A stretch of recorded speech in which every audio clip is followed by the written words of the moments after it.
RSSന്റെ ബന്ധമുള്ള RSSന്റെ ഐഡിയോളജികളിലൂടെ ശാഖകളിലൂടെ വളർന്നിട്ടുള്ള നിരവധി നേതാക്കന്മാരുണ്ട്. ഇപ്പോൾ ഉദാഹരണത്തിന് നിതിൻ ഗഡ്കരി സൈഡ് ലൈൻ ചെയ്യപ്പെട്ടു എന്നുള്ളത് കൃത്യമായിട്ട് അറിയാം. അതുപോലെ തന്നെ ഈ പറയുന്ന പോലെ ദേവേന്ദ്ര ഫഡ്നാവിസ് മഹാരാഷ്ട്ര മുഖ്യമന്ത്രിയാണെന്ന് നമുക്കറിയാം. പക്ഷെ അദ്ദേഹം പോലും കഴിഞ്ഞ തവണ ഇതിനു മുമ്പുണ്ടായ തെരഞ്ഞെടുപ്പുകളിലൊക്കെ അദ്ദേഹത്തിന് പല പദവികളും കൃത്യമായി കിട്ടിക്കൊണ്ടിരുന്നതാണെങ്കിൽ ഇപ്പൊ BJPക്കകത്ത് തന്നെ വലിയ തോതിൽ ഫൈറ്റ് ചെയ്തിട്ടാണ് ദേവേന്ദ്ര ഫഡ്നാവിസ് ഒക്കെ നിലനിൽക്കുന്നത്.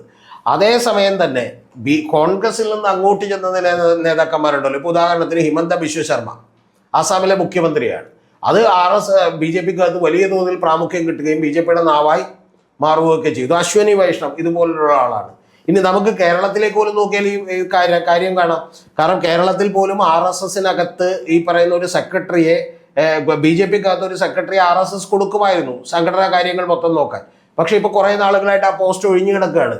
അതായത് BJPക്കും ഇപ്പൊ വേണമെന്നില്ല എന്ന് നിർബന്ധം പിടിക്കുന്നില്ല BJP പോലും.